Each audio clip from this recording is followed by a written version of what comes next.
저한테도 그분이 오셨습니다.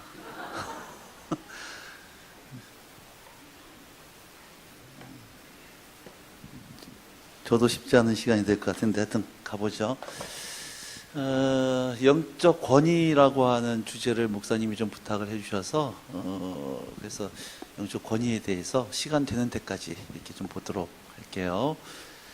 제가 이 강원도 홍천 내면이라고 하는 곳에서 사역을 했었습니다. 유교가 난주부는 깊은 산골짜기였는데요.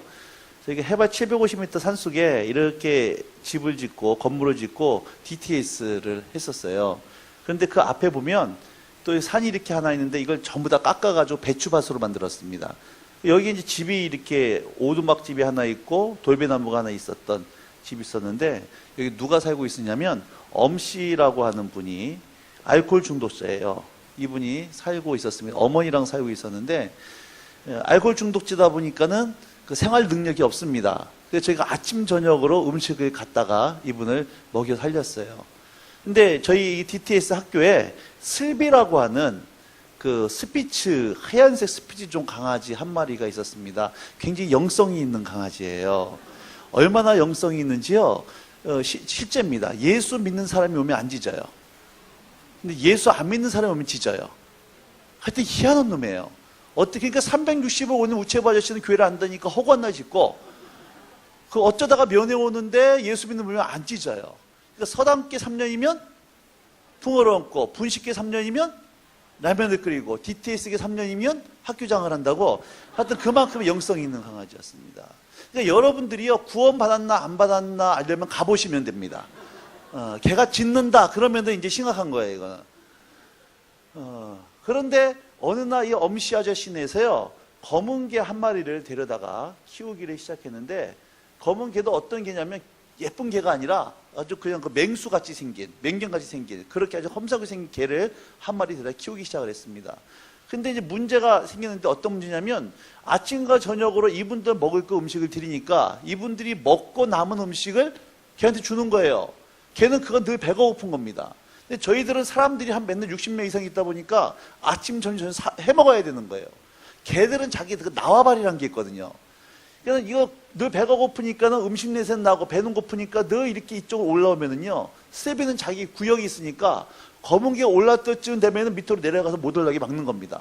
팽팽한 긴장이 벌어지다가 어느 날 드디어 사건이 터진 거예요. 1대1로 붙은 겁니다. 근데 체격이 이게 차이가 나요. 이건 미들급, 이게 헤비급이에요. 일방적으로 당했습니다. 그러니까 온몸 피투성이가 돼가지고 올라오고 그러니까 마음이 너무 좀 어려워지더라고요. 아니, 걔들은 좀 묶어 키우지 왜 풀어 키우나 이런 생각 들었지만 우리도 풀어 키웠기 때문에 뭐라고 얘기를 할 수가 없었어요. 그런데 어느 날 검은 개가 안 보이는 거예요. 사라진 거예요. 그래서 물어봤습니다. 검은 개 어디 갔어요? 물어보니까 키우기 힘들어서 팔았어요? 그러더라고요. 속으로 쥐들이 키웠나 우리가 키웠지 뭐 이러면서 잘됐다, 드디어 이제 DTS에 평화가 왔구나, 슬비에도 평화가 왔구나 이렇게 생각을 했는데 문제 이때부터 진짜 문제가 벌어지기 시작한 거예요. 이 DTS에서 마을까지 내려가는데 10리길을 내려가야 됩니다. 10리길을 내려가는데 보면은 농장이 하나 있어요. 가는 길에 농장에서 이제 동물들을 키웠는데요, 여러 가지 동물을 키웠는데 이때부터 슬비가 무슨 짓을 하냐면은 흑염소를 물어주기 시작했어요. 4마리를 물어 죽였어요. 할 수 없이 우리가 전부 다 저희가 다 물어줘야만 됐었습니다. 하도 피해가 막심해서 슬비를 데려다가 내적 치유를 하기 시작을 했습니다. 너 왜 흑염소 한번 물어 죽이냐? 내적 치유를 하다 보니까 흑염소가 무슨 색이에요? 무슨 개한테 당했어요? 검은 개한테. 그러니까 흑염소가 자기에게 상처를 준 검은 개가 아님에도 불구하고 과거에 검은 개한테 당했던 상처 때문에 검은색 흑염소만 보면은 물어 죽이기 시작하는 거예요. 도저히 저희가 키울 수가 없어가지고 딴 데다가 보내버릴 수밖에 없었습니다. 여러분, 문제는요, 여러분의 삶에도 이 검은 개가 있다고 하는 거예요. 여러분 삶에도. 교역자가, 권위자가 나에게 상처를 준 권위자가 아님에도 불구하고 권위자만 생각하면 내 안에 편한 마음보다도 불편한 마음이 있더라고 하는 거예요. 여러분, 권위자 하면 딱 떠오르는 생각이 있다. 어떤 생각입니까? 권위자 하면 긍정적이에요, 부정적이에요? 여러분 마음속에 부정적이 커요. 가까이 하기엔 넘으면 당신이에요. 찍히면 안 된다는 거예요. 노라고 하면 안 된다는 거예요.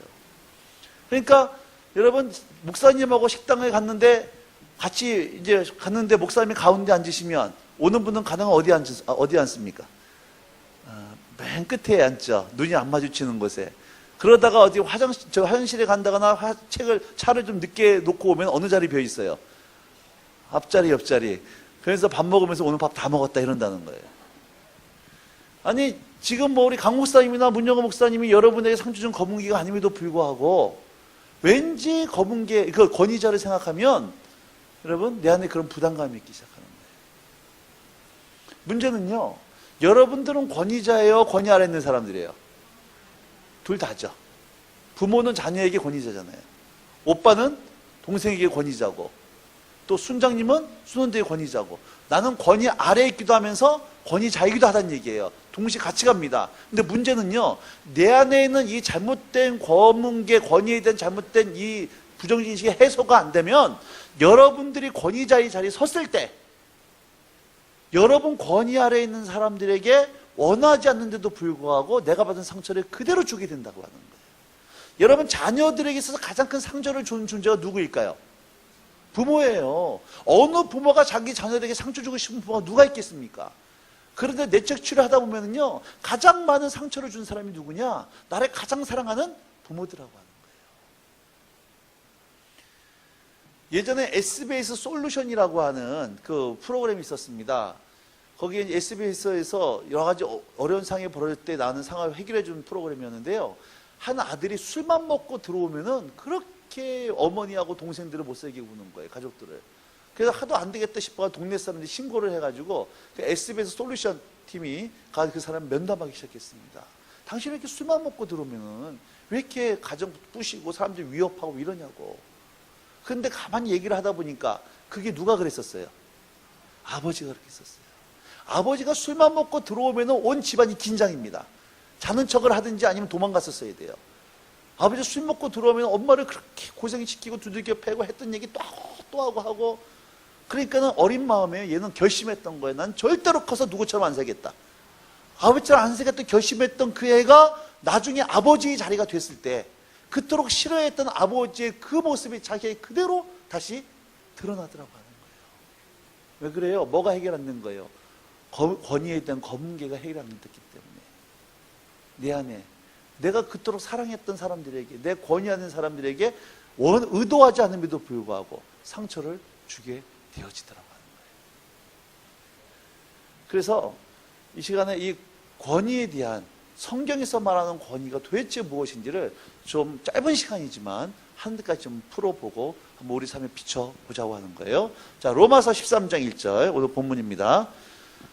좀 보도록 하겠습니다. 여러분, 전제가 있어요. 제가 오늘 권위에 대해서 다 설명을 못하기 때문에 이렇게 강의를 하다 보면 여러 가지 질문이 떠오릅니다.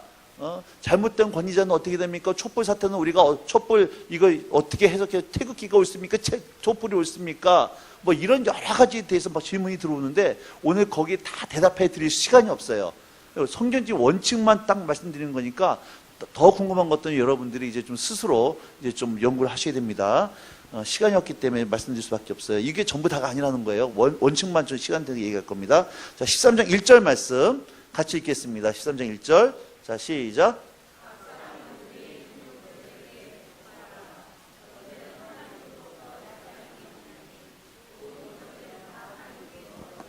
자, 각 사람은 그래요. 각 사람은 예의가 있다는 얘기예요, 없다는 얘기예요?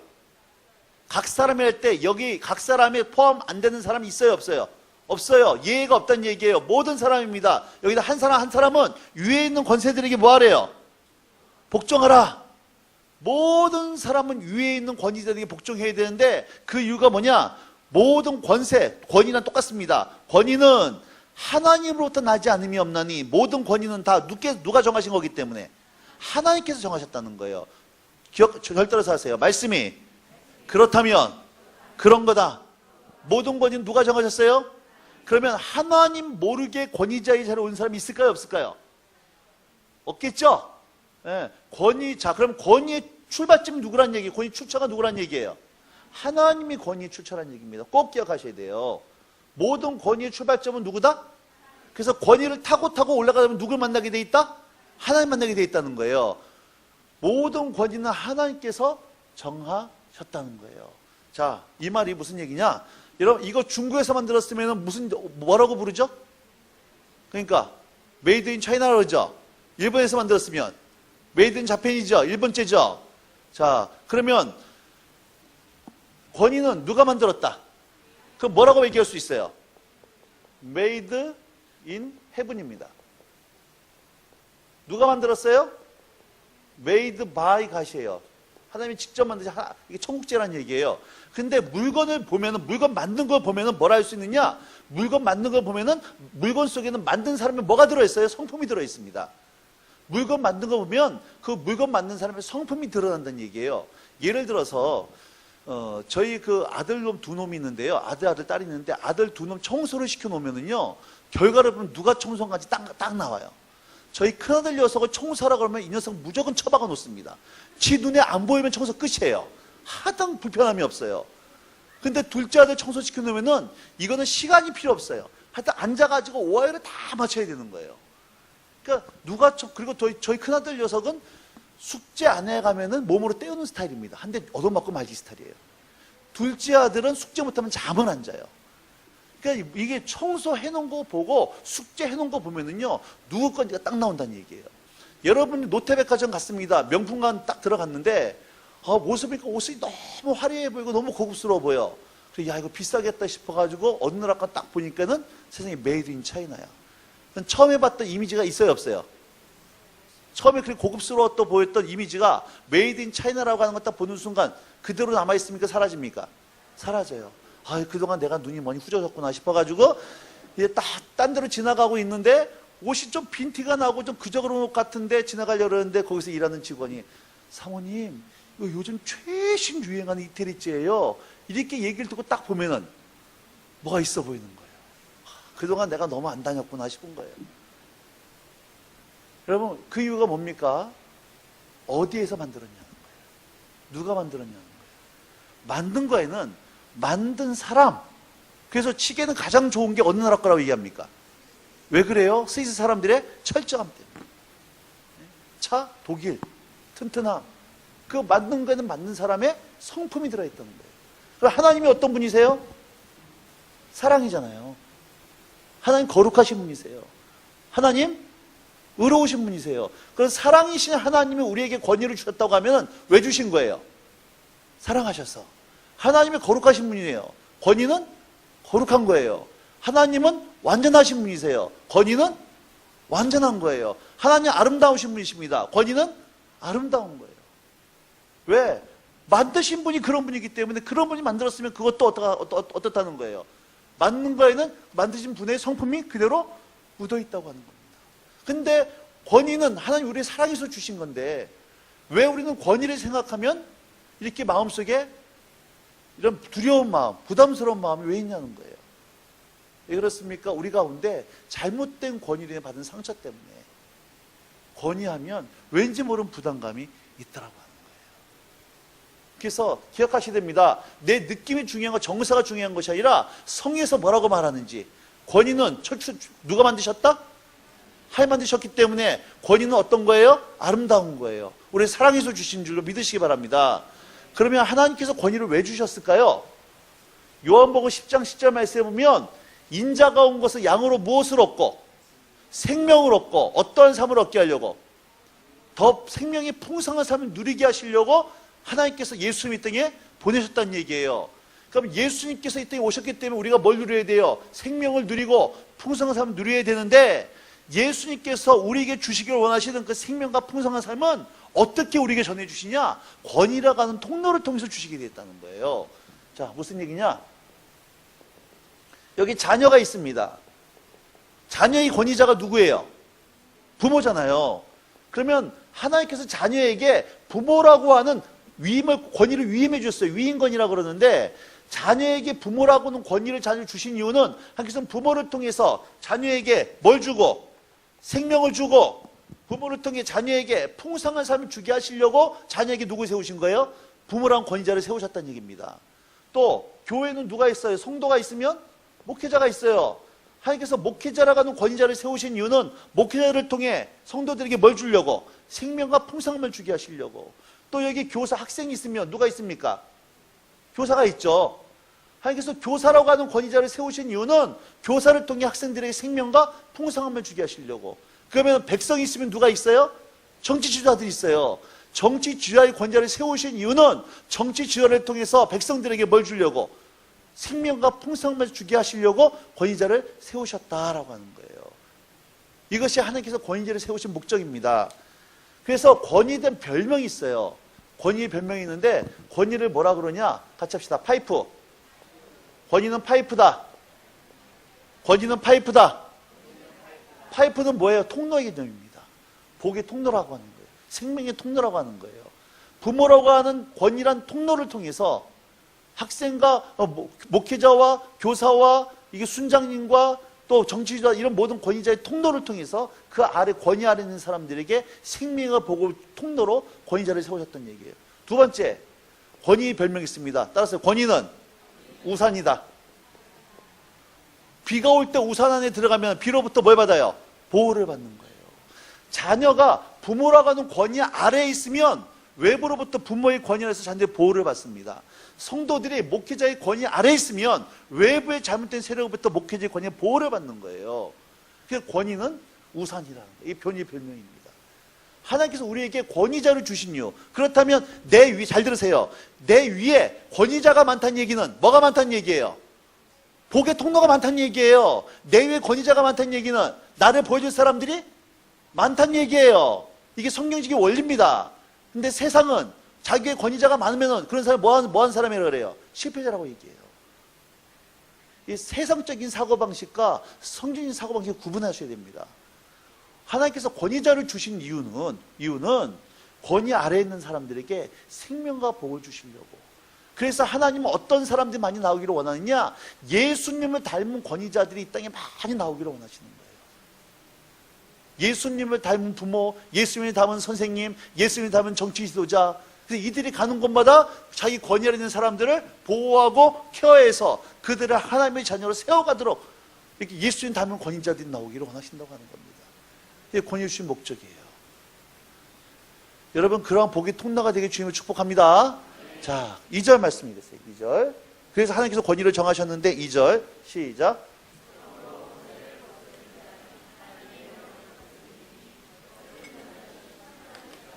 잘 들으셔야 됩니다. 그럼 모든 권세는 하나님께 정하셨기 때문에 그러므로 권위를 거스르는 자들은 하나님의 명을 거스름이니 거스르는 자들은 심판을 뭐 하겠다?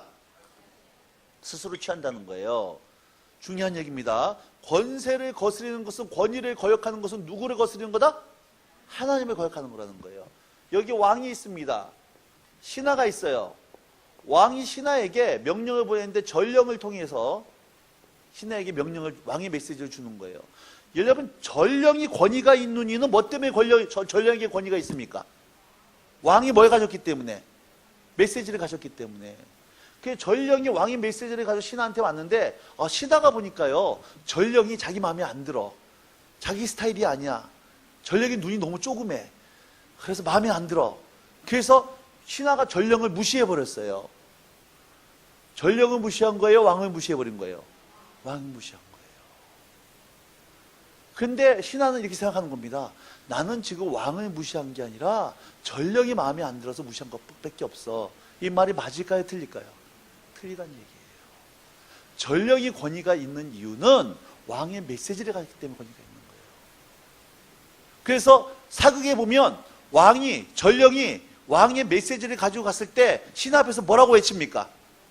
어명이요 그래요. 어명이라고 외치는 순간 누구든지 그 앞에 뭐 할 수밖에 없어요? 무릎 꿇어야 되는 거예요. 전령이 높아서가 아니라 전령이 누구의 메시지를 가지고 있기 때문에, 왕의 메시지를 가지고 있기 때문에. 그래서 왕의 권위를 거역하는 것은 누구를 거역하는 거다? 왕을 거역하는 거다. 근데 우리가 속는 게 있다는 거예요. 우리가 뭘 속냐면은 많은 사람들이 내가 신의 신으로서 전령이 내 마음에 안 들기 때문에 이때는 왕의 메시지가 가질 때는 전령의 인격이란 게 신에게 이유가 있어요? 없어요? 없어요. 근데 우리는 전령의 어떠함 때문에 전령을 무시해버리는 겁니다. 그러니까 자기는 나는 전령을 무시하는 것이지 왕을 무시하는 것이 아니라고 생각한다는 얘기예요. 속는 거예요. 속는 겁니다. 모든 이 전령은 누가 세우셨는데? 왕이 세우셨기 때문에. 꼭 기억하셔야 됩니다. 많은 이제 여러분 여기 질문이 나오는데 이 질문을 일단 접어두시고 일단 원칙만 가지고 얘기하는 거예요. 이해되시겠죠? 그래서 여러분 그래서 이 무시하면 반드시 심판을 받게 되어 있다라고 하는 거예요. 어떤 사람이 지혜로운 사람이냐? 어느 곳에 가든지 간에요. 내 권위자가 누군지를 빨리 파악하셔야 됩니다. 그래서 그 권위 가운데 순종할 수 있어야 되는 거예요. 절대 여러분 권위를 건들지 마세요. 이게 100%, 전리를 만지고 똑같습니다. 하나님 말씀은 변함이 없어요. 누구든지 권위를 거역하는 자는 반드시 왕을 거역하는 거기 때문에 뭘 받는다? 심판 받는다라고 하는 거예요. 꼭 기억하셔야 됩니다. 이 권위를 누가 세우셨어요? 하나님이 세우셨다라고 하는 겁니다. 권위를 거역하는 것은 하나님의 명을 거역하는 거다. 자, 그러면 도대체 이 심판이란 게 뭘까? 좀 잠깐 좀 살펴보도록 하겠습니다.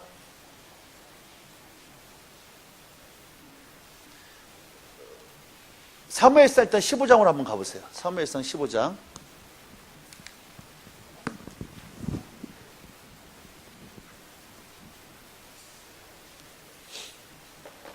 15장 22절 23절입니다. 제가 자세하게 풀어가지는 않고 좀 이렇게 원칙들만 좀 띄엄띄엄 나올 테니까 사무엘상 15장 22절 23절 사무엘상 15장 22절 23절 자 읽어볼까요? 시작.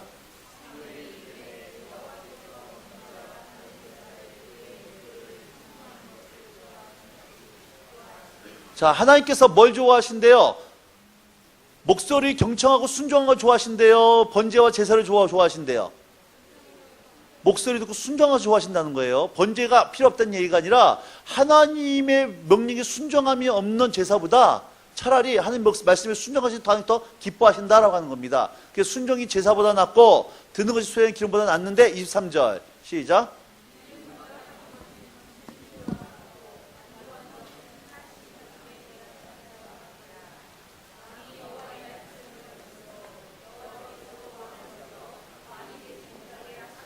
자, 거역하는 것은 뭐와 같다?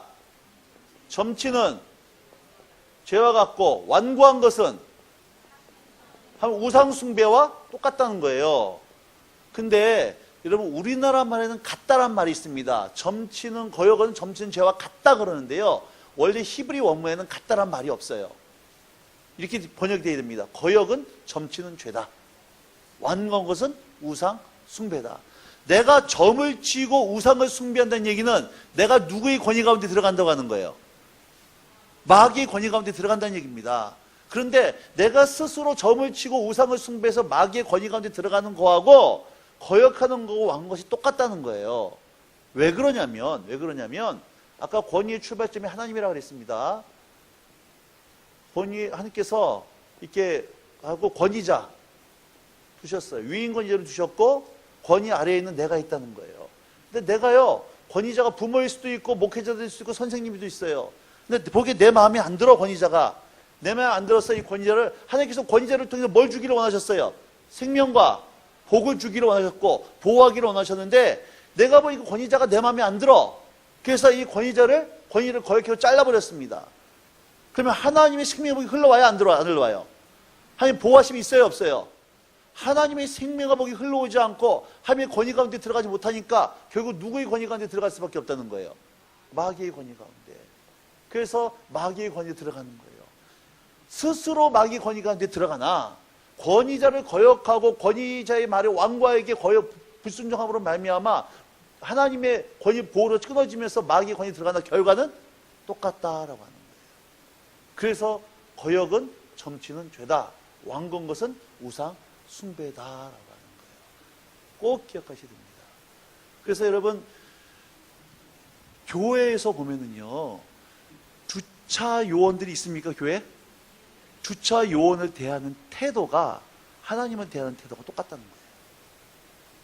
주차 요원이 교회에서 주차 요원만큼 속성된 데가 사실 드뭅니다. 큰 교회는 주차요원이 저희 가서 주차하라 그러는데 지 마음대로 가버려요. 무시해버리고. 그러면서 자기는 하나님 말씀에 불순종했다는 생각 할까요? 안 할까요? 안 해요. 나는 하나님 말씀 불순종한 게 아니라 주차의원 말을 안 들었을 뿐이야 이렇게 생각한다는 얘기예요. 근데 그 주차의원은 누가 임명했습니까? 교회에서. 교회는 누가 임명했어요? 하나님. 그래서 권위를 올라가서 만나다 보면 누굴 만나게 돼 있다는 거예요? 하나님. 그 잘 들으셔야 됩니다. 내 권위자하고의 관계가 올바르지 못한 사람은 절대 하나님과의 관계도 올바르지 못해요. 그 권위를 누가 세우셨기 때문에. 버스 타고 가면 누가 권위자예요? 운전수예요. 비행기 타면 누가 권위자예요? 스튜어디스, 기장. 그분들 말에 뭐 해야 돼요? 순종해야 되는데 그렇지 않는 거. 여러분, 권위를 뭐 하는 거예요? 하나님께서 그 권위자를 세우신 이유는 뭡니까? 우리를 섬기려고, 복을 주시려고, 보호해 주려고 권위자를 세웠는데 내가 권위를 무시해버리고 내 마음 안 되고 잘라버리면 그 보호가 흘러오지 못하니까 원수의 권위 가운데 들어갈 수밖에 없다라고 하는 거예요. 이해가 되시겠습니까? 그러니까 여러분, 제가 여기서 이렇게 말씀을 전한 이 시간에 누구한테 권위가 주어져 있어요? 저한테입니다. 내가 말씀 끝나고 내리면 누구한테 권위가 있어요? 담임 목사님이. 담임 목사님이 여기 앉아요 그럼 여기 앉는 거고, 이거 먹으세요 이거 먹는 거고, 그만하세요 그만 하는 겁니다. 네. 왜? 목사님은 이거 해달라고 하는데 제가 나 이거 하기 싫게 제 마음대로 할 수 있어요? 이럴 수가 없다는 얘기예요. 목사님 언제까지 해주세요 그러면은 그때까지 뭐 하는 거예요? 해야 되는 거예요. 그게 제가 권위자에 순종한 태도라고 하는 거예요. 그렇지만 나한테 권위 주어진 이 시간에 누구한테 권위가 있는 거예요? 저한테 권위가 있는 거예요. 이해가 되시겠죠? 네. 자, 이 신뢰를 한번 좀 들어보도록 하겠습니다. 창세기 이제 10장으로 가세요. 창세기 9장. 창세기 9장입니다. 예를 들어서 설명할게요.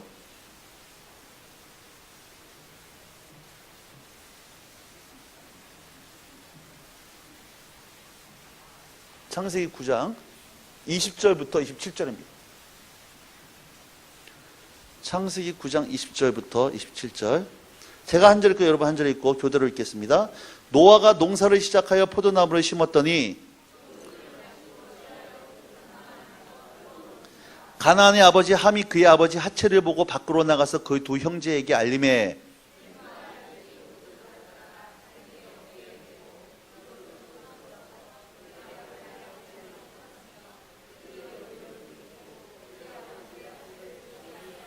노아가 술이 깨어 그의 작은 아들이 자기에게 행한 일을 알고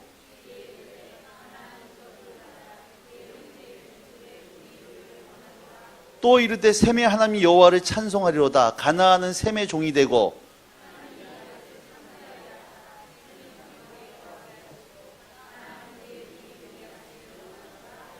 아멘. 자, 여러분, 홍수 후에 노아 할아버지가 포도가 발효된 포도주를 드셨는데 이분이 좀 주량이 약했습니다. 그 주량이 약해서 좀 주사가 심했어요. 주사를 하시면 어떻게 주사를 하시냐? 빨가벗고 주무시는 거예요. 이걸 누가 봤냐면 둘째 다 함이 본 겁니다. 함이 보고 나서 밖에 나가 자기 두 형제에게 얘기한 거예요. 아버지가 빨가벗고 자고 있다는 얘기를 하니까 생가야비 그 얘기를 듣고 어떻게 하냐면 겉옷을 가져다가 뒷걸음쳐 들어가서 아버지 벌써 하체를 보지 않고 그 하체를 가려 주더란 얘기입니다. 노아 할아버지가 깨고 일어나서 그 사실을 알고 두 아들을 축복하고 함은 저주했더라. 이 말씀이 오늘 본문이에요. 이게요, 참 처음에는 이해가 안 됐던 말씀이에요. 근데 잘 보세요. 여러분, 문제의 원인 제공자가 누굽니까? 노아예요. 죄송합니다. 험한 말했어. 지가 술 취해가지고 뒤로 자고 있으면서 그렇잖아요. 원인 제공은 자기인데 왜 그 저주하고 축복을 왜 하냐는 거예요. 이 말씀 기억하셔야 됩니다. 하나님이 노아가 지금 잘했다고 얘기하는 게 아니에요. 그걸 인정해 주는 것이 아니라 비록 노아가 실수했다 할지라도 실수한 노아에 대한 권위를 있는 사람들의 태도를 지금 보고 있다는 얘기예요. 생가야벳은 뭐 했습니까? 아버지의 허물을 뭐 했어요? 덮어줬어요. 셈은 뭐 했느냐? 보세요.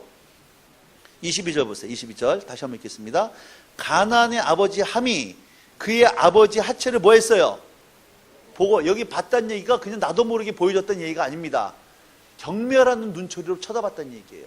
비웃는 눈초리로 보고, 그냥 단순히 봐진 게 눈을 보니까 보였네 이게 아니라는 얘기예요. 뚜렷하게 보면서 경멸했다는 얘기입니다. 이 히브리 원문 자체가 틀려요. 밖으로 나가서 그 두 형제에 뭐 했어요? 이게 고자질하고 비방했다는 얘기예요. 아버지 뻘겋고 자고 있다고 험담했다는 얘기입니다. 근데 그렇게 하면 아버지의 벗은 몸을 경멸하듯이 쳐다보고 나가서 두 형제가 고자질하고 경멸했는데, 두 형제는 생각에 옷을 가져다가 자기들 어깨에 메고 뒷걸음쳐 들어가서 그들 아버지 하체를 뭐 했어요? 덮었다. 우리의 수치를 누가 덮어줬어요? 예수님이 덮어주신 것처럼 의의 옷을, 가죽 옷으로 그들의 얼굴을 돌이키고 그의 아들이 아버지 하체를 보지 아니했다. 아버지에 대한 존경하는 태도를 잃어버리지 않았다라고 하는 거예요. 비록 노아가 연약하고 실수했지만 그 권위 아래에 있는 두 아들과 함의 태도가 너무 분명하게 차이가 나더라고 하는 거예요.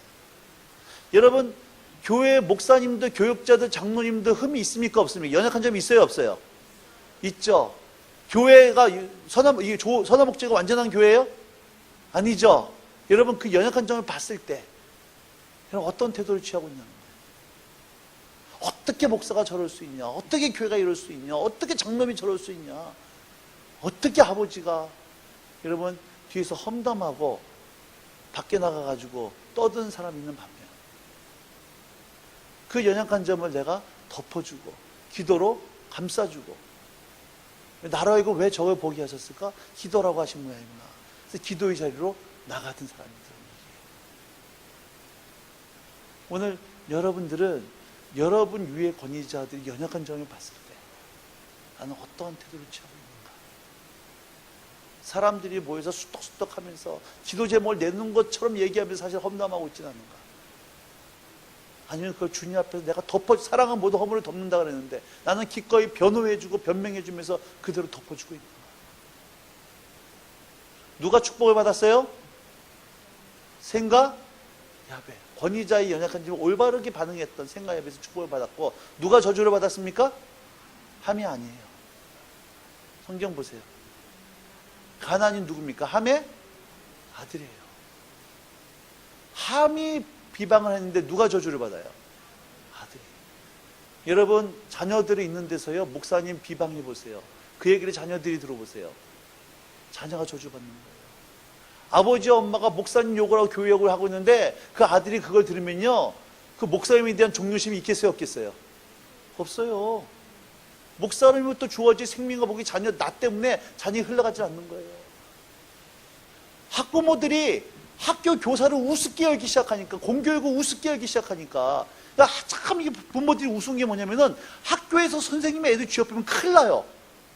근데 학원 선생님은 어떻게 해주기를 원해요? 쥐어패서라도 애 공부시키기를 원한다고.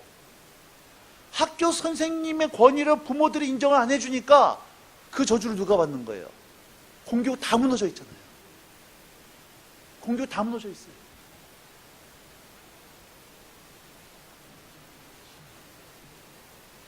거역은 정치는 죄, 완건 것은 우상숭배. 하나님이 세우신 권위를 거역하면 심판을 자처하게 된다는 거예요. 여러분, 마땅히 존중해야 될 권위들이 있습니다. 부모에 대한 권위, 선생님에 대한 권위, 목회자에 대한 권위, 권위자들 존중해야 될 권위가 있음에도 불구하고 이 시대는요, 권위를 무시하고 대드는 것이 똑똑하고 용감한 사람으로 지금 포장되는 시대가 되고 있어요. 이유가 있죠. 워낙 잘못된 권위 속에 우리가 시달려 왔기 때문에. 조선시대부터 일제시대를 거쳐서 유교를 거쳐서 군부 독재를 거쳐가지고 권위자라고 하면 치가 떨리는 거예요. 왜? 워낙 잘못된 권위 속에 살아왔기 때문에. 그러다 보니까 마땅히 내가 존중해야 될 권위마저도 이제는 거역해버리는 시대가 되어버렸다는 거예요. 하나만 더 보겠습니다. 민수기로 한번 가보세요.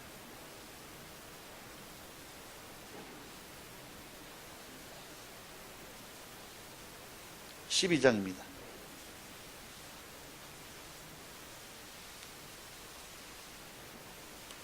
민수기 12장. 자, 제가 읽으면서 설명하겠습니다. 다 찾으셨죠? 모세가 구스 여자를 취하였더니 그 구스 여자를 취하였으므로 미리암과 아론이 모세를 뭐 했어요? 이 구스 여자라고 하는 것이 두 가지 학설이 있는데 그냥 쉽게 생각해서 모세의 아내 십보라, 미디안 여자로 생각하면 됩니다. 모세가 사막에 가가지고 광야에 가서 미디안 여자를 취했던 것을 나중에 이제 그 미리암과 아론이 모세를 뭐 했다? 비방했다는 거예요. 자, 여러분, 이스라엘의 최고 지도자가 누구였어요? 그리고 또 누구였습니까? 리더십 그룹이 아론과 미리암이에요. 세 명이 이스라엘 최고 지도자 그룹이었는데 지금 아론과 미리암이 누구를 비방하고 있느냐? 모세를 비방하고 있더란 얘기예요. 그래서 지금 지도력이 깨지게 되어 있습니다. 2절 말씀 읽으세요. 시작.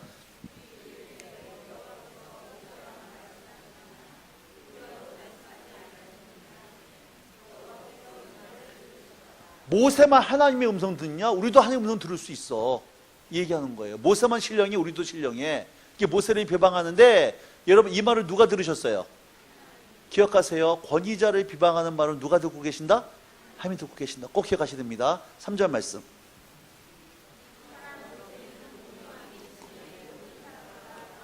근데 아론과 미리암이 모세를 비방하는데 모세가 그 말에 반응해야 안 해요? 반응하지 않는 겁니다. 이 지도자의 태도입니다. 여러분 권위 아래 있는 사람이 여러분의 권위를 치고 올라고 무시하고 거역할 때 그 사람하고 뭐 하지 말라는 얘기예요? 싸우지 말라는 얘기예요. 다투지 말라는 얘기입니다. 그리고 그 문제 누구한테 드리라고 하는 거예요? 하나님께 드리면 그때부터 그 문제는 누구 문제가 되기 시작하는 거예요? 이게 무서운 거예요. 근데 여러분들이 권위 아래 있는 사람이 치고 올라온다 해서 이 사람하고 다투기 시작하면 그때 권위가 누구한테 가느냐? 여러분의 권위를 무시하는 사람한테 권위가 흘러가게 돼 있습니다. 권위를 내주는 거예요. 절대 여러분 권위에 치고 올라올 때 그 사람하고 싸우지 말고 누구한테 올려드려라? 그러면 그 문제를 누가 다루신다? 하나님이 다루신다. 그게 온유함이라는 거예요. 일절 사람하고 싸우지 않았어요. 4절 말씀 시작.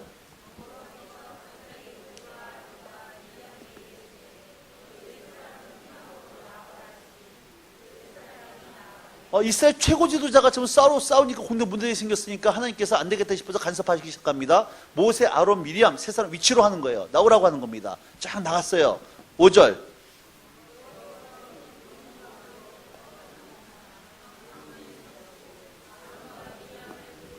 자, 모세, 아론, 미리암이 나갔는데 아론과 미리암은 한 번부터 일부 앞으로 더 나오라고 하는 겁니다. 아론과 미리암이 앞으로 더 나가요. 그럴 때 하나님 이들에게 뭐라고 말씀하시나? 6절.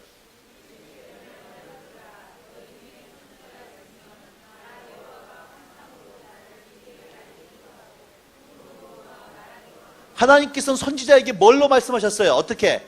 꿈이나 환상으로 선지자에게 말했죠. 그런데 7절 모세와는 하나님 모세한테 어떻게 말씀했을까? 8절.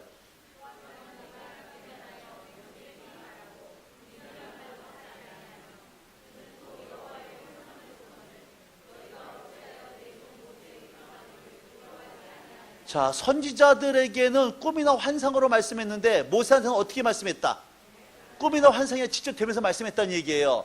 그러니까 하나님께서 모세가 까닭없이 구수연을 취한 것이 아니라는 거예요. 근데 그 다음 말씀 보셔야 됩니다. 잘 보셔야 돼요. 그는 너희가 어찌하여 내 종, 누구의 종?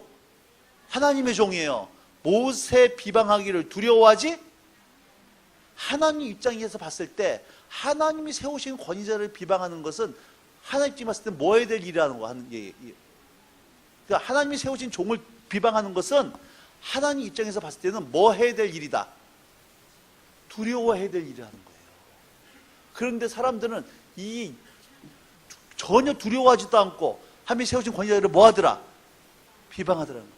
하나님 입장에 봤을 때는 야, 내가 세운 종을 비방을 해? 그건 누구를 비방한 건데?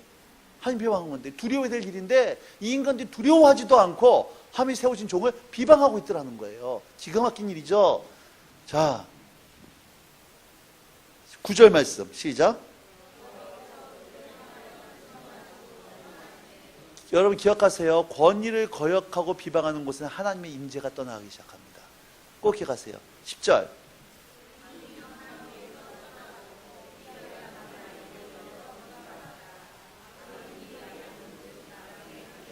자, 구름이 정말 떠나갔다. 하나님 임재가 떠나갔다는 얘기예요. 구름은 하나님 임재를 상징합니다.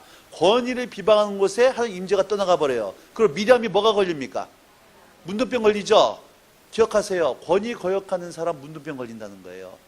무슨 얘기냐면 문둥병, 나병이라는 게 한센병이 무슨 병입니까? 신경이 마비 죽어가지고 불 속에 들어가도 고통을 못 느껴요. 권위를 비방하는 사람은 영적인 문둥병 걸린다는 얘기예요. 이런 겁니다. 목사님하고 너무 친해요. 너무 친한데 근데 안타깝게도 목사님이 너무 설교를 못해. 뭔 얘기하는지 몰라.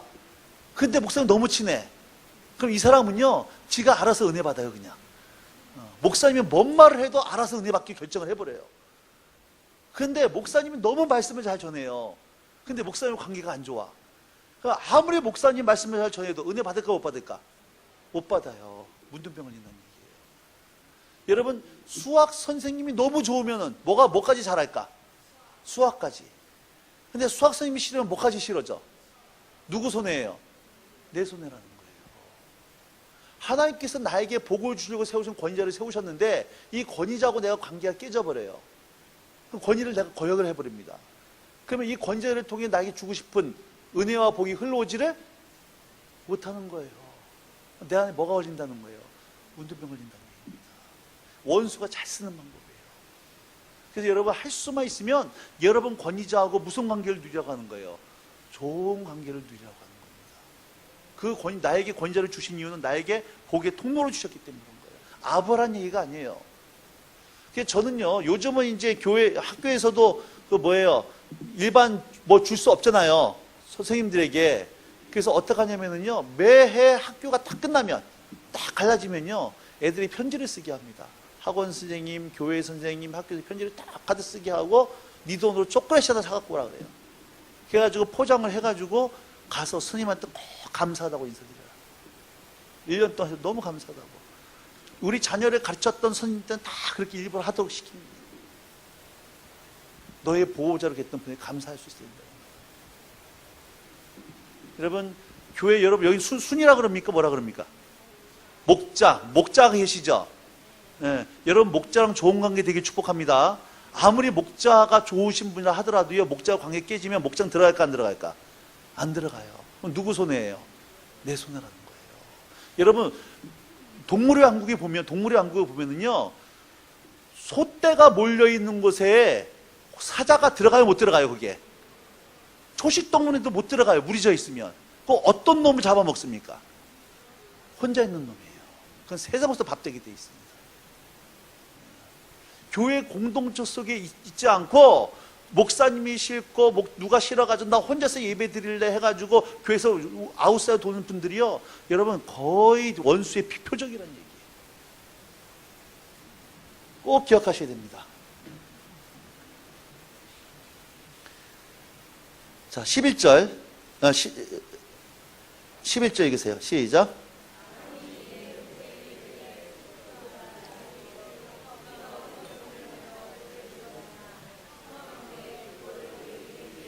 자, 권위를 거역하는 것은 무슨 일이다? 어리석은 일이라는 거예요. 어리석은 일. 권위 거역하는 어리석은 일이라는 얘기예요. 자, 12절. 시작. 이 권위 거역한 사람의 비참한 결과입니다. 엄마 뱃속에서 애가 죽어가지고요, 살이 바이나 썩어서 나온 사람과 같은 영적인 상태가 그렇게 된다는 얘기예요. 권위를 거역할 때 하나님의 은혜가 떠나가 버리니까 이 속 안에 그렇게 비참한 상태가 되어버리더라는 얘기입니다. 영적인 상태가. 그 다음 말씀 읽으세요.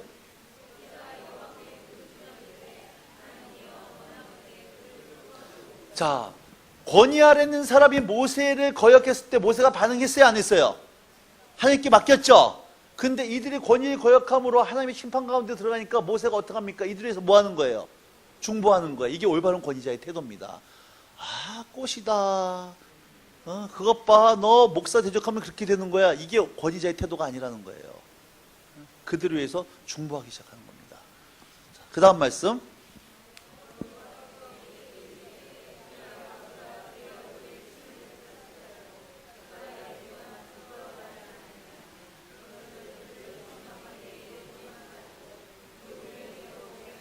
여러분, 왜 미리암이 문둥병 걸렸어요? 아론도 같이 했는데 미리암이 주도했다는 얘기예요.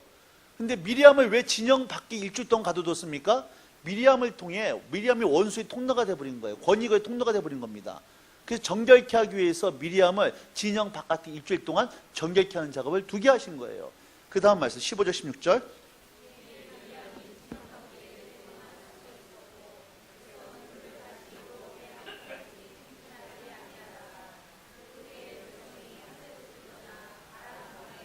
보세요. 미리암이 진영에 들어오기까지 이 행진했습니까? 못했습니까?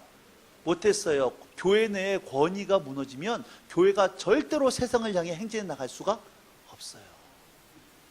권위 질서가 깨져버리고 권위가 구조가 깨져버리면 교회는 그 문제 해결하느라고, 여러분 교회 보세요. 맨날 목사님 저는 치고받고 하는 교회 보세요. 세상을 향해 나갈 수가 없습니다. 자, 여기서 우리는 크게 두 가지 권위를 좀 확인할 수가 있습니다. 하나는 자연적인 권위예요. 하나는 영적인 권위입니다. 자, 모세, 아론, 미리암은 한 집안 식구 오누이 남매였습니다. 가장 나이가 많은 사람이 누구였어요? 아니에요. 미리암이에요. 미리암이 제일 많습니다. 그 다음에 누구예요? 아론이었고, 모세가 막내였어요. 이게 자연적인 권위예요. 나이 순서를 따라서. 영적인 권위는 누가 최고 지도자였어요? 모세, 그 다음 아론, 그 다음 미리암이었어요. 만약에 가정에서 미리암이 누나로서 모세에게, 모세야, 난 네가 왜 구스여쳐진 이유를 모르겠다, 누나로서 모세를 책망했다 그러면 이건 아무런 문제가 안 됐어요. 자연적인 권위는 미리가 권위자였으니까. 근데 이 상태는 12장은 지금 아론과 미리암이 영적인 권위자 모세에게 비방했던 사건이라고 하는 거예요. 그러면 교회 내에도 두 가지 권위가 함께 공존하게 되어 있다는 얘기예요. 여러분, 자연적인 권위가 있죠? 나이 순서대로 있죠? 절대로 사세요. 나보다 한 세라도 많으면 존경하고, 한 세라도 적으면 존중해라. 한국 사람 일단 만나면 뭐부터 합니까? 민증부터 까야 돼요. 민증 까가지고 나보다 나이 한 살이라도 적으면 얘는 영원한 시다야. 하늘나라 문화가 아니라는 거예요. 나보다 나이가 한 살을 많으면 뭐 해야 되는 거예요? 존경하셔야 된다는 거예요. 레위기서 말씀하면 센 머리 앞에 뭐 하라고 합니까? 일어서라. 존경해 주라는 거예요. 머리가 하얀 사람, 나이 많은 사람에게. 나보다 한 살이 어리면 뭐 해라? 존중해라. 그런데요, 여러분, 내가 예를 들어서 목자야, 내가 또 사역자야, 나보다 나이 많은 사람이 있겠어요, 없겠어요? 있는데 내가 교회에서 무슨 뭐를 맡았고 목사기 때문에 이런 아주 못된 사람들도 있습니다. 나보다 아버지 뻘이고 나이가 많은 사람에도 불구하고 이게 반말도 하는 것이 존댓말도 이렇게 쓰는 아주 못된 사람들이 있습니다. 뭘 무시라는 거예요? 이거는 자연적 권위를 무시하는 거예요. 자기가 아무리 권위자라 할지라도 자기보다 나이 많은 사람이 있으면 뭐 해줘야 되는 거예요? 존경해 줄 수 있어야 되는 거예요. 근데 아주 잘못 배운 사람들은요, 젊은 전도사예요, 젊은 목사입니다. 근데 아버지 뻘 되는 성도한테 이건 반말도 안 하지, 존댓말도 안 하지, 이거 굉장히 잘못된 거예요. 뭘 모르는 거예요? 자연적 권위를 모르는 겁니다. 거꾸로 영적 권위가 있어요. 여러분, 교회에서 우리 전사님, 여러분 나이가 어리신 전사님이잖아요. 그렇죠? 근데 내 아들 나이뻘임에도 불구하고 전사님이지만 교회에서 주일학교 행사를 할 때 누구에게 영적인 권위가 있는 거예요? 그 말에 뭐 해야 되는 거예요? 순종해야 되는 거예요. 나이도 어린 것이 이러시면 안 된다는 거예요. 비록 나이가 어리고 아들뻘이 할지라도 교회 조직 내에서 영적인 리더를 가졌으면 그 권위 아래 기꺼이 뭐 하셔야 된다는 얘기예요? 순종해. 이것이 올바른 영적 권위는 태도라고 믿으시기 바랍니다. 근데 이게 무너져 버리면요, 교회의 공동체 질서가 무너지는 거예요. 하나님께서 이 권위를 통해서 우리에게 뭘 주기를 원하시는데? 생명과 복을 주기를 원하시는데, 그래서 원수는 이 권위를 자꾸 무너뜨리기 시작하는 겁니다. 여러분, 이 올바른 권위에 대한 그림을 제대로 갖길 주님을 축복합니다. 자, 좀 어려운 얘기 했기 때문에, 좀 어두운 얘기를 했기 때문에 좀 밝은 얘기를 좀 돌아갈게요. 그러면 여러분들이 올바른 영적인 권위자로서 이제 어떻게 권위를 행사해야 될 것인가, 이 부분만 좀 보고 마치도록 하겠습니다. 창세기 1장 26절로 가세요.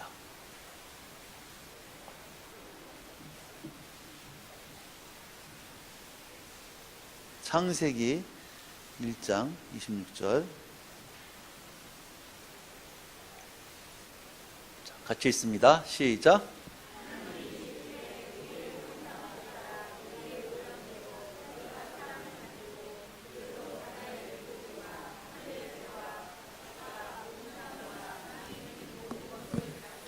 자, 하나님께서 세상을 창조하시고 마지막 날 사람을 만드신 다음에 이 사람 보고 세상을 뭐하라 그랬습니까? 다스리라 그랬어요. 그러니까 하나님께서는 사람에게 온 땅을 다스리는 뭘 주셨다는 얘기예요? 권위를 주셨죠? 자, 근데 여기 다스리란 말에서 무슨 말이 나왔냐면 바실레아 왕국이란 말이 나왔습니다. 그러니까 다스린다는 얘기는 왕이 신하를 다스린다 할 때 그 킹십을 얘기하는 거예요. 왕권을 얘기하는 겁니다. 그러니까 이 세상의 왕이 왕적인 존재가 누구였다는 얘기예요? 사람이었다는 얘기예요. 사람이 이 땅의 왕적인 존재로서 세상을 다스리는 권위를 누구한테 주셨어요? 사람에게 주셨던 겁니다. 하나님께서. 그런데 여러분 잘 보셔야 됩니다. 지금 약간 어려울 수 있는데 창세기 1장 1절에서 시작된 창조 기사가 창세기 1장에서 끝나는지 2장에서 끝나는지 한번 보자는 얘기예요. 성경 보세요. 창세기 1장 1절에서 시작된 창조 기사가 어디서 끝나죠? 창세기 2장 3절에서 끝나요. 확인해 보세요. 확인했습니까? 1장에서 끝난 것이 아니라 창세기 1장 1절에서 시작된 창조 기사가 창세기 2장 3절에서 끝납니다. 2장 4절에 또 다른 창조 기사가 또 나오는 거예요. 이해되시겠죠? 그 두 가지의 창조 기사가 나옵니다. 1장에서 나오는 창조 기사가 있고 2장에서 나오는 창조 기사가 있는데 이렇게 이해를 하셔야 됩니다. 이 말씀은 외국인이 한국에 왔을 때요, 여러분들이 서울 구경을 시켜준다 그럴 때 서울 전체를 볼 수 있는 곳이 어디예요? 남산타워. 남산타워에 올라가가지고 서울 전체를 시간을 구경시켜주는 거야, 한눈에. 그 다음에 그 사람을 남산타워에 데리고 나와서 어디로 데려가냐? 경복궁 데려가가지고 경복궁 자세히 보여준다는 얘기입니다. 이게 창세기 1장 2장이에요. 창세기 1장은 창조의 전반적인 그림을 보여주는 것이 창세기 1장입니다. 근데 2장에 와서는 특별히 창조물 중에 사람만을 확대해서 외국인을 데려다가 경복궁을 보여주는 것처럼 창세기 2장은 사람만을 대상으로 얘기해주고 있다는 얘기예요. 이 차례 이해하셔야 됩니다. 자, 보세요. 창세기 1장에서 하나님은 사람 보고 뭐 해라? 다스려라, 다스려라. 근데 창세기 2장에 와서는 사람의 역할을 다르게 표현해주고 있다는 얘기예요. 2장 5절 한번 가보세요. 2장 5절. 사람에 대해서 창세기 1장은 사람 보고 세상을 다스리라 그랬는데 2장에서 뭐라고 얘기하고 있나? 시작.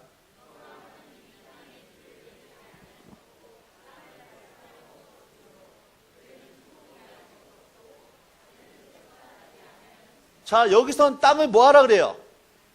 갈 사람. 옛날 성경에는 땅을 경작할 사람이라고 나옵니다. 경작하다.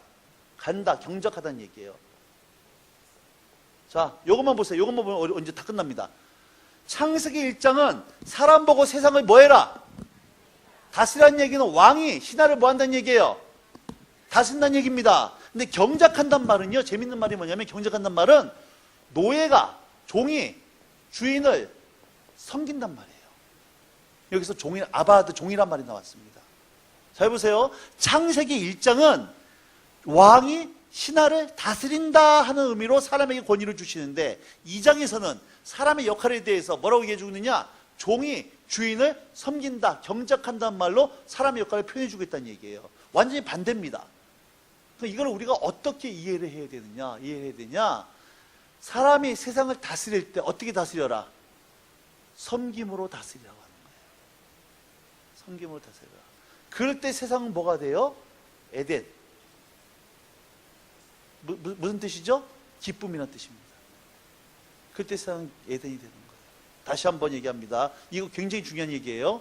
하나님은 창세기 1장에 사람의 역할을 설명할 때 왕이 신하를 다스린 것처럼 다스리라고 하는 권위를, 왕적인 킹십이라고 하는 왕적인 권위를 주시는데 2장에 와서는 사람의 역할을 설명할 때 경작하다라고 하는 서번트십, 종이 주인을 섬긴다는 의미로 보충 설명해주고 있다는 거예요. 그럼 우리가 이 땅을 다스릴 때 어떻게 다스려야 되냐? 섬김으로 다스리는. 그래서 섬김으로 다스리는 통해서 세상을 뭘로 만드는 거예요? 에덴으로 만드는 그 권위를 저 여러분에게 주셨다라고 하는 겁니다. 이해되시겠습니까? 그럼 잘 보세요. 남편이 아내를 다스려야 되는데 어떻게 다스리라고 하는 거예요? 섬김으로 다스려서 아내의 마음을 뭘로 만들어라? 에덴 만들어야 돼, 에덴. 부모는 자녀를 어떻게 다스려야 돼요? 섬김으로 다스려 자녀의 마음을 뭘로 만들어야 돼요? 에덴. 목자는 목원들을 뭐 해야 돼요? 섬김으로 다해서 목장과 목자들의 마음을 뭘로 만들어야 돼요? 목원들의 마음을 뭘로 만들어야 돼요? 에덴. 목회자는, 교육자는 그 성도들을 섬김으로 다스려서 그들의 마음을 뭘로 만들어야 돼요? 정치주자들은 백성들을 섬김으로 다스려서 어떻게 되는 겁니까? 에덴 만들어야 되는 거예요. 이게 올바른 권위라고 하는 거예요. 올바른 권위. 이해가 되시겠죠? 네. 여러분, 근데 경작한다고 하는 것은요, 경작한다는 말은 황무지를 개간해가지고 옥토버스를 만드는 것이 경작하는 겁니다. 황무지를 경작해가지고 옥토버스를 만드는 것은 쉬워요, 어려워요? 땀이 나고 피가 흘리고 많은 노력을 들이는 겁니다. 그러면 교회에 들어오는 사람들의 마음이 뭐와 같냐? 황무지와 같아요. 새신자들, 밖에 있는 사람들. 그럼 우리들은 뭐 하는 겁니까? 수고하는 거예요. 땀 흘리는 겁니다. 그래서 그들의 마음을 기경해서 그들의 마음을 뭘로 만들어라는 얘기예요? 에덴 만들라는 얘기예요. 이건 쉬운 일이 아니에요. 그래서 교회에서 보니까는 작은 도서관도 만들고 이것도 저것도 하는 이유가 자꾸 뭐 하는 거예요? 지역을. 뭐 하는 거예요, 지금? 경작하는 거예요. 이거 쉽지가 않습니다. 남들은 안 하는 도서관 만드니까는 스태프들 나와서 시중 들라 그러고 점심 해먹여야 되고 주차 봉사도 해야 되고 쉬운 일 아니에요. 경작하는 거예요. 뭘 경작하는 겁니까? 이 땅, 세종시를 경작하는 거예요. 섬김으로 다시 와서 세종시를 뭘로 만들어야 되는 거예요? 에덴 만들어야 되는 거예요. 이건 그냥 되는 게 아니라고 하는 거예요. 자녀들의 마음을 옥토 만드는 거, 부모님들, 여러분 아침에 잠깐 얘기했지만 애를 낳는 것은 피 한 번 흘리면 끝납니다. 근데 애를 키우는 것은 피를 말려요. 피를 말려요. 왜? 피를 말리는 그 부모의 수고를 통해서 자녀의 마음을 뭘로 만드는 거예요? 에덴 만드는 거예요.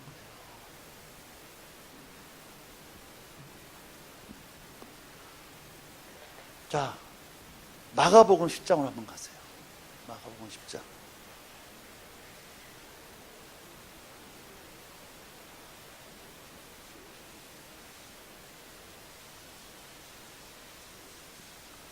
(42절) 볼까요?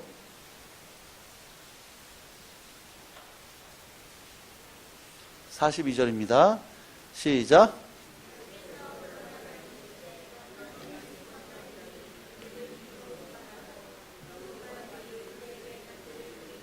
잘 보세요.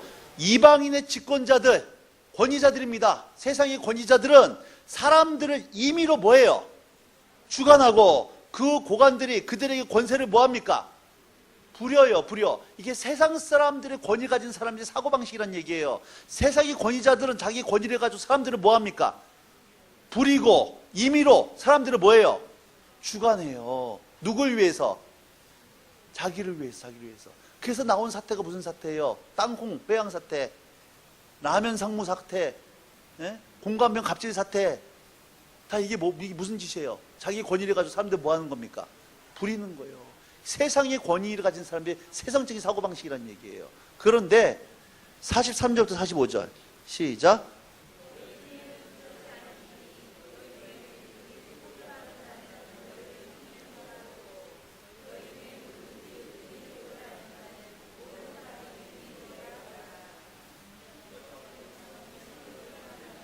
도리어 섬기려 하고 자기 목숨을 많은 사람의 대속물로 주려 하심이니라. 인자가 온 것은 섬김을 받으려 함이 아니라 뭐 하려고 하고? 섬기려 하고. 오히려 어디까지 섬겼어요? 죽기까지 섬김으로 우리 마음에 뭘 만드셨습니까? 예를 만들어 주셨잖아요. 천국 만들어 주셨잖아요. 이게 세상의 권위자와 하나님의 권위자의 가장 궁극적인 차이. 세상의 권위자들은 자기의 권위를 사용해서 사람들을 주관하고 임의로 부려서 자기를 이용해 먹는다는 얘기입니다. 자기를 위해서. 그렇지만 하나님 나라의 권위자는 사람은 섬김으로 다스려서 어디까지? 죽기까지 섬김으로 다스림으로 말미암아 뭘 만들었다는 얘기예요? 에덴 만들었다는 얘기예요. 자, 그러면 여러분들이 가는 곳마다 에덴을 만들었을 경우에 그 에덴에는 어떠한 일이 벌어지는가? 어떠한 현상이 벌어지는가? 이제 다 끝났습니다. 이것만 보고 마실 거예요. 어떠한 일이 벌어지는가? 고린도 후서 10장 8절로 가세요. 고린도 후서 10장 8절. 에덴이 만들어진 곳에 나타나는 현상들이 있습니다. 고린도 후서 10장 8절.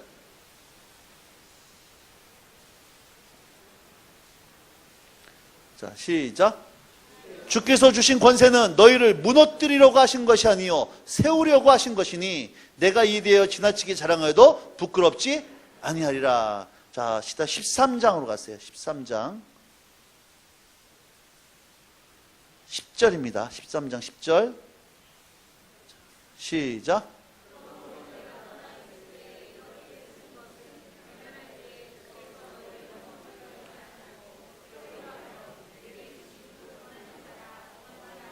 주께서 너를 넘어뜨리지 않고 뭐 하려고 하여? 세우려고 해서 내게 주신 그 권한 권세를 따라 내가 엄하지 않게 권세를 사용했다고 얘기해주고 있습니다. 하나만 더 보겠습니다. 에베소서 4장으로 가세요. 에베소서 4장 11절 12절. 에베소서 4장 11절 12절. 자, 시작. 그가 어떤 사람은 사도로, 어떤 사람은 선지자로, 어떤 사람은 복음 전환자로, 어떤 사람은 목사와 교사로. 이게 누구예요? 권위자들이죠.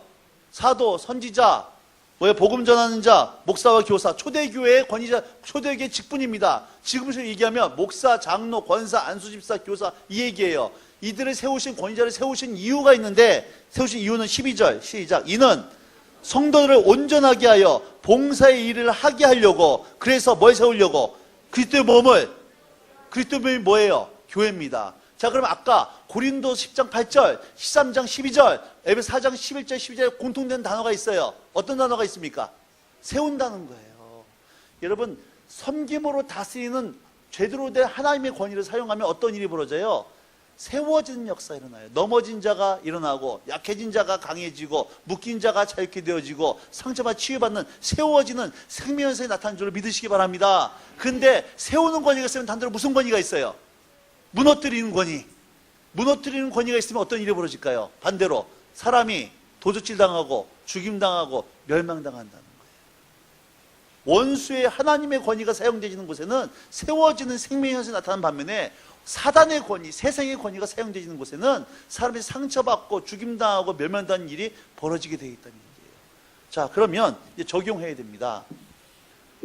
여러분들은 세우는 권위를 사용하신 분이었습니까? 아니면 무너뜨리는 권위를 사용하는 사람입니까? 이거 그냥 소원이 아니라 여러분 정확한 이런 현실 진단해야 됩니다. 나는 분명히 권위자예요. 부모는 자녀에게, 오빠는 동생에게, 직장에서 또 목자는 또 목원들에게, 직장에서도 내 권위의 사람이 있다는 얘기예요. 그럼 나는 지금까지 권위를 세우는 권위를 사용한 사람이었나? 아니면 무너뜨리는 권위를 사용하는 사람이었나? 나는 내 권위를 가지고 사람들의 임의로 주관하고 함부로 부리는 사람이었나? 아니면 나를 깨트리면서 그들 마음속에 에덴을 만든 사람이었나? 뭘 보면 알 수 있을까요? 여러분, 권위 아래 있는 사람 보면 알아요. 부모 같은 경우는 자녀를 보면 압니다. 자녀가 부모 때문에 성장하고 자라가고 풀어지고 자유롭게 되든지, 남편 같은 경우는 누구 보면 됩니까? 아내. 목사 같은 경우에는 성도들, 목자 같은 목원들. 과연 목원들이 목자인 나의 섬김으로 말미암아 더 신앙이 성장하고 더 풀어지고 자유롭게 되어졌나? 나는 저들에서 헌신하나? 저들 나를 위해서 저들 이용하고 있지는 않나? 점검해 보셔야 된다는 거예요.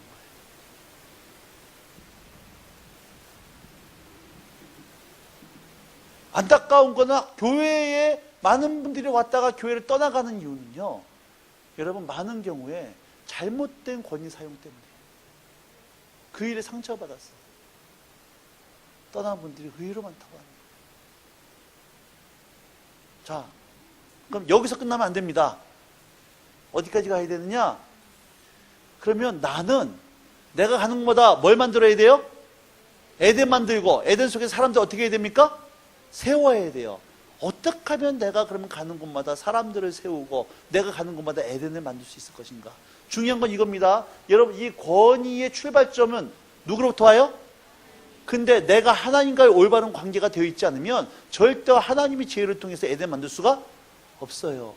그래서 하나님의 권위와 하나님의 지혜 능력을 내가 받아야 되는데, 이 받는 시간이 어디서 받아요? 오늘 아침에 얘기했던 광야에 가서 받을 수가 있어요.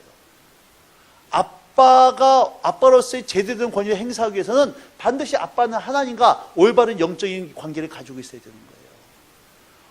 목회자가 하나님과 올바른 관계가 되어 있지 않으면 목회자를 통해서 세워진 역사가 나타나는 것이 아니라 목회자를 통해서 성도들이 상하게 된다는 얘기입니다. 그래서 날마다 우리가 아침마다 광야로 나가야 될 이유가 있다고 하면 그 광야에 나가서 하나님의 지혜와 하나님의 능력으로 덧입혀져야 가정에서 내가 올바른 아빠 역할을 감당할 수 있고 자녀로서 순종할 수가 있고 올바른 권위 행사할 수 있는 것이지, 하나님과의 관계가 이게 제대로 되어 있지 않으면 우리가 가는 곳마다 에덴이 되어지는 것이 아니라 여기를 가시떡이 가득 찬 저주받는 곳으로 만들어 버리게 된다는 얘기예요. 그래서 제가 오늘 아침에 메시지를 광야로 맺던 이유가 바로 이것 때문에 그런 거예요. 권위 얘기하기 위해서. 이 시간이 없으면 절대로 여러분을 통해서 올바른 영적인 권위가 흘러갈 수 없다라고 하는 거예요. 결론입니다. 여러분들이 가는 곳마다 사람의 마음을 에덴 만들어야 되고 공동체를 에덴 만들어야 되고 세워진 현상이 나타나기 위해서는 어떻게 해야 내가 그렇게 만들 수 있을 것인가? 어떻게 할 때 한 가지만 말씀드릴 거예요. 그렇게 할 수 있는 한 가지 방법. 여러분들이 가는 곳마다 교회가 세워지고 가정이 세워지고 아내와 남편이 세워져서 에덴 만들 수 있는 방법, 가장 좋은 방법 중에 하나가 뭐냐? 그게 격려와 칭찬이라고 하는 거예요. 격려와 칭찬입니다. 절대로 사세요. 칭찬은 고래도 춤추게 한다. 칭찬은 귀로 먹는 보약이라 그래요. 여러분 칭찬받는 게 막 짜증나는 사람 있나요? 칭찬받는 난 너무 짜증나. 그럴 수 없어요. 맥스웰이라고 하는 사람이 연구한 책에 보면 이런 얘기 나와 있습니다. 기러기들이요, 가을에 북쪽에서 남쪽으로 쫙 가는데요, 시에자를 그려서 날아가는 거예요. 그걸 연구했습니다. 아니요, 기러기든 날아갈 때 시에자를 날아갈까? 꼭 이렇게 이유가 밝혀졌습니다. 이렇게 시에자 날아가는 이유가 있다면, 갈 때 날개짓을 하는데 날개짓을 하다 보니까 바람이 생겨요. 바람이 생기다 보니까는 뒤에 있는 기러기들은 앞에서 한 기러기들의 바람만 타고 가면 되기 때문에 체력의 70% 이상 비축할 수 있다는 거예요. 그러니까 그 수천 킬로미터를 날아가는 데 있어가지고 기류를 타고 날아가기 때문에 굉장히 오랜 거리를 날아갈 수 있는 겁니다. 그러면 어떤 기러기가 가장 힘들겠어요? 맨 앞에 가는 기러기는 온 바람을 저항으로 맞이해서 바람을 일으키기 때문에 제일 힘든 거예요. 근데 기러기들이요, 날아갈 때 그냥 날아가는 것이 아니라 자꾸 끼룩끼룩 소리를 내면서 날아간다고 하는 거예요. 왜 소리를 내서 날아가는지 이유를 알아보니까 앞에 가는 기러기를 응원하는 소리라고 하는 거예요. 그게. 우리 잘 가고 있으니까 걱정하지, 응원하는 소리래요. 이 기러기는요, 한 마리가 부상당해서 떨어지면 절대로 그냥 놔두고 가지 않는데 몇 마리가 같이 내려와서 회복할 때까지 기다렸다가 같이 간다고 하는 겁니다. 그럼 가정에서 가장 앞서가는 기러기가 누구예요? 무슨 기러기예요? 아빠 기러기, 엄마 기러기. 뒤에 있는 기러기들은 뭐 해야 돼요? 끼룩끼룩 해야지. 교회에서 목장에서 제일 앞서가는 기러기가 누구예요? 목자. 뒤에 있는 목원들은 뭐 해야 돼요? 끼룩끼룩 해야죠. 교회에서 가장 앞서가는 기러기가 누구예요? 목사님과 장로님들이죠. 그 뒤에 가는 기러기는 뭐 해야 돼요? 끼룩끼룩 해야 돼요. 근데 물어볼게요. 하시나요? 이거 안 해요, 한국 사람들. 그 물어봐요. 왜 끼룩끼룩 안 해요? 물어보면 이렇게 얘기합니다. 그거 말해야 알아요? 그래요. 말해야 알지. 말 안 하고 어떻게 알아요? 여러분, 노래는 부르기 전까지 노래가 아닙니다. 종은 울리지까지 종은 있는데 울리지 않으면 종이 의미가 없어요. 사랑은 표현되기까지 여러분 사랑이 아니에요. 근데 한국적인 정서는 어떤 정서냐? 꼭 말해야 하냐는 거예요. 여러분, 그러다 보니까 절대로 사세요. 추측은 커뮤니케이션이 아닙니다. 한국은 추측 문화예요. 그럴 거라고 추측을 합니다. 근데 그럴 거라고 하는 것 때문에 비극적인 일이 발생해요. 대표적인 예가 이게 노래로 전달되고 있습니다. 추측했기 때문에 내려온 비극적인 역사가 우리나라 노래로 전달되고 있는데요. 밀양아리랑. 날 좀 보소, 날 좀 보소, 날 좀 보소. 어떻게 부르요? 동지 섰달 꽃 본 듯이 날 좀 보. 그 동지 섰달에 꽁꽁 어떤 추운 겨울에 꽃이 피고 자기 좀 봐달라는 거. 하도 인간이 자기를 안 보니까. 그러니까 어떻게 하는 거예요? 정든님이 오셨는데 뭐도 못해. 인사도 못하니까 행주치마 입만 보고 이마 뻥끗하고 앉아있는 거예요. 나 좀 봐줬으면 좋겠는데. 그러니까 어떤 일이 벌어져요? 갑돌이와 갑순이는 한 마을에 살았더래요. 둘이는 서로 사랑을 했더래요. 그런데 겉으로는 안 그런 척 했더래요. 그러니까 어떤 일이 벌어져요. 갑돌이는 딴 여자한테 장가가고 갑순이는 딴 남한테 시집가서 달 보고 울었더래요. 이런 일이 벌어지는 거예요. 아니 왜 우물가 가지고 나 너 좋아 얘기하면 얼마나 좋아요. 그럼 안 그런 척 했더래요. 그러니까 엄한 놈한테 장가가고 엄한 놈한테 시집가고 이런 일이 벌어지더란 얘기예요. 네? 여러분 표현할 수 있어야 돼요. 표현할 수 있어야 돼요. 자, 형제님들, 남자분들 절 따라서 해주세요. 남자분들. 오늘부터 숙제 드리는 겁니다, 이거. 이거 안 하시면 이제 안 됩니다. 절 따라서 하세요. 아내의 얼굴은, 남자분들, 큰 소리로. 남자분들이. 아내의 얼굴은, 큰 소리로 다시 한번. 기억하시면, 아내의 얼굴은 남편의 영광이다. 남편은요, 아내의 얼굴을 책임져 주셔야 됩니다. 아멘. 다시 한번. 남편은 아내의 얼굴을 뭐 해라? 아무리 여자는요, 자기를 사랑받을 때, 여자는 자기가 사랑받는다고 느낄 때 가장 사랑을 여자가 피게 돼 있어요. 돈 아무리 갖다 벌어줘도요, 자매님들, 돈 아무리 많이 갖다 벌어줘도 남자의 마음이 자기한테 있지 않으면 그 의미가 있어요, 없어요? 없어요. 자매님들 99%는 남편이 나를 사랑하는데 10%는 딴 여자 좋아하는 거 괜찮습니까? 안 되죠? 100%예요. 그러니까 남편은요 반드시 아내의 얼굴을 책임져야 돼요. 아무리 돈 많이 갖다 벌어줘도 남편에게 사랑받지 못하는 여자 얼굴은요 아무리 설화수 찍어봐라도 얼굴이 피질 않아. 피질 않아. 떡을 칠해야지만 돼 이게. 근데 사랑받으면요 얼굴이 펴요. 그래서 아내의 얼굴은 반 남편이 책임져줘야 됩니다. 그래서 아내는 어떻게 책임져야 되냐? 형제 잘 들으셔야 됩니다. 아내의 얼굴에 책임지는 방법, 아내를 사랑해줘야 되는데요. 문제는 잘 들으셔야 됩니다. 아내들이 원하는 사랑의 언어가 따로 있다는 거예요. 사랑의 언어가 있다는 얘기입니다.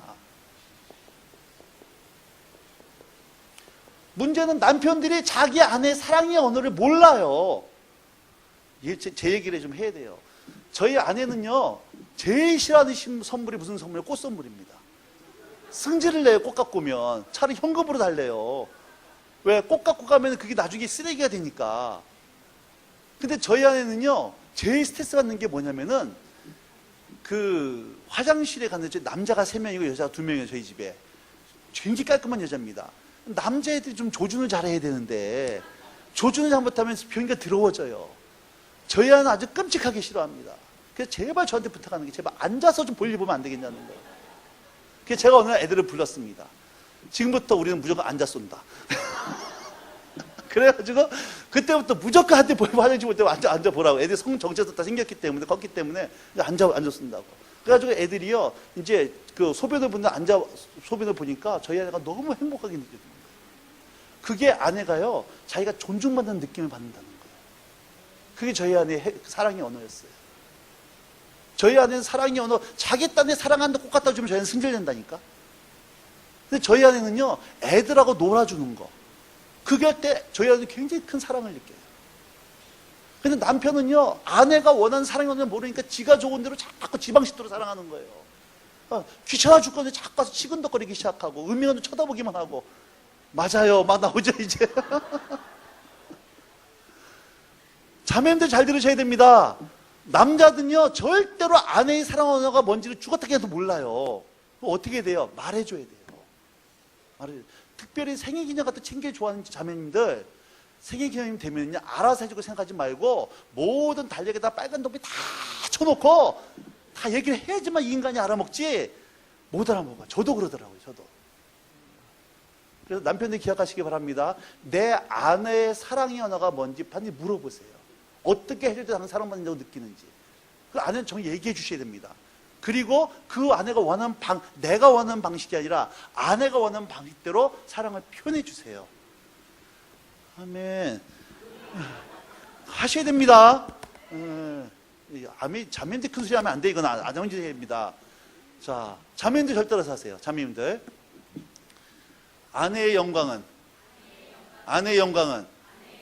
남편의 자신감이다. 여자는 자기를 사랑해주는 사람에게 목숨 걸어요. 남자는요, 자기를 인정해주는 사람에게 목숨 겁니다. 이게 남자와 여자의 차이예요. 애들이 아프면 누구 찾습니까? 애들이 상을 받으면 누구한테 자랑하고 싶어 할까요? 아빠예요. 남자는 자기를 인정해주고 인정해주는 사람에게 남자는 목숨을 걸게 돼 있어요. 근데 여자들이 이게 참 간일히 못해요. 못합니다. 그래서 여러분, 밖에서 아무리 남자가 성공을 해도요, 집에 들어와서 아내하고 애들한테 인정받지 못하는 남편 초라합니다. 초라한 거예요. 남편이 들어올 때는 제가 저희 아한테 그런 얘기 했어요. 내가 이제 저희 집에서 이거 하고 있는데요, 딱 집에 들어와서 띵동 하면은 반드시 애들 문 앞으로 와서 현관문에서 나를 웰컴하고 제가 안아주고 마지막에 저희 아내를 웰컴하고 해달라 그랬어요. 남편들이 직장 치고 집에 딱 들어갔는데 애새끼는 컴퓨터 하고 나와보지도 않고 아내는 텔레비 본다고 왔는지 쳐다보지도 않고, 여러분, 남편이 돈 버는 기계도 아니고 그러지 말라고 했어요. 남편이 들어가면 반드시 애들 하던 거 다 나와서 현관에서 오빠 오셨냐고, 저는 애들 안아주고 맨날 아내 안아주고. 자녀들 앞에서요, 여러분, 정말 미련한 아내는 자녀들 앞에서 아빠 욕하는 장면입니다. 여자들입니다. 엄마가 아빠 흉을 보면 그 영향이 누구한테 가는 거예요? 아빠를 향한 존경심이 애들 다 사라져버리는 겁니다. 자녀들 앞에서 아빠를 칭찬해주세요. 격려해주세요. 인정해주세요. 월급날 오면은 100만 원짜리 받았다 하더라도 정말 당신 수고했다고 이 한마디. 근데 이걸 안 해요. 그래서 오늘 자매님들, 남편은 사랑연을 물어보라는데 자매님들은요, 남편 얼굴 저에게 쳐다보면서 이렇게 얘기해 주세요. 남편 얼굴 쳐다보면서 사랑합니다 얘기해 주세요. 남편이 너 약 먹었냐 그러면 구약 먹고 신약 먹었어 하면 해주세요. 이게 여러분, 남자들은 인정만 해주면 돼요. 남자는 쉽게 움직입니다. 격려해줘요. 여자들이 격려를 안 해줘요. 꼭 해주셔야 됩니다. 남자들은 자기를 인정해주는 사람. 여러분, 목사님, 여러분 전화는 뭐 하라고 있는 거예요? 전화하라고. 카톡은 뭐 하라고? 카톡 하라고. 메시지는 뭐 하라고? 메시지 하라고. 그러면은 여러분, 목회자들은 어떨 때 가장 인정을 받을까요? 가장 격려를 받을까요? 밥 사주는 거 아니에요. 돈 챙겨주는 거 아닙니다. 목사님, 이번 주 목사님 말씀 듣고 제가 은혜 받고요, 목사님 메시지대로 내가 오늘 하루 적용했어요. 이것만큼 목회자를 격려해 주는 게 없어요. 너희가 진리 가운데 거한다는 얘기를 듣고 내 더 기쁨이 없다고 요한일서에서 사도가 얘기해 주고 있습니다. 요한상서에서. 성도들이 목사를 가장 세워주시는 방법, 목사님 말씀 듣고 제가 이렇게 지금 살아가려고 노력하고 있습니다. 이 한마디 카톡 보내주죠. 목사님, 우리 목사님 거 너무 감사해요. 목자가 우리 목자인 거 너무 감사해요. 이 격려, 이거 왜 못하냐는 거예요. 이걸 안 해요. 저는 경상도 사람이라서, 전 충청도 사람이라서 나중에 천국 가서 살게요, 이러시면 안 돼요. 종은 울리기 전까지 종이 아니고, 사랑은 표현기까지 사랑이 아닙니다. 하셔야 됩니다. 저는요, 자녀들한테 꼭 저녁에 잘 때 기도해 주고 싶어요. 수시로 얘기해 줍니다. 어렸을 때부터. 아빠는 네가 내 아들인 게 너무 자랑스러워. 정말 그랬어요. 저도 아빠 처음이고 지도 아들 처음이었거든. 서로 처음이니까 애한테 얘기했어요. 아빠는 네가 내 아들인 게 너무 자랑스러워. 시간 날 때만 얘기를 해줬어요. 근데 7살 때요, 이 녀석이 어느 차를 몰고 가다가 또 옆에 또 얘기해 줬습니다. 아들아, 아빠는 네가 아빠 아들인 게 너무 사랑스러워. 고마워. 얘기해 주니까 이 녀석이 저한테 하는 얘기가, 아빠, 나도 아빠가 내 아빠인 게 너무 고마워. 그러더라고요. 눈물이 났어요. 저희 아내가 신혼여행 갔다가요, 처음 돌아가지고 인사드리고 나서 헤어지려고 그러는데, 저희 아내가 저희 아버지를 꼭 안아주면서 아버님 사랑합니다. 저희 아버지 너무 당황스러워가지고요, 엉덩이를 빼시면서 이렇게 한 거예요. 지금은요, 너무 자연스럽게 아버님 사랑합니다. 나도 너 사랑합니다. 아들 고3 중인데도요, 아들 사랑해 그러면 저도 아빠 사랑해요 그래요. 그러면 이 녀석들이 사춘기 때 지 속 얘기를 다 하는 거예요. 문 닫고 들어가서 얘기하는 이게 없더라고요. 다 얘기해. 지 여자친구 새겨진 거, 깨진 거, 제 앞에 여자친구 지지 짜는 거 다 보여줘요. 숙제입니다. 몸에 소름이 나면 대패를 긁으면서도 하셔야 돼요, 이거는. 순결 각오를 가지고 하셔야 됩니다. 이를 악물고 한번 해보세요. 경작하는 건 수고하고 무거운 짐이 아니라 처음에 어색할 수 있어요. 한 번이 어렵지. 하다 보면요, 여러분 너무너무 교회가, 목장이, 교회가, 가정이요, 너무 풍성해지기 시작해. 서로 사랑을 주고받고 격려해주고. 아멘. 한번 해보시겠어요? 정말 하시겠습니까? 연습 좀 한번 해봐야겠죠? 반주자 좀 와주세요.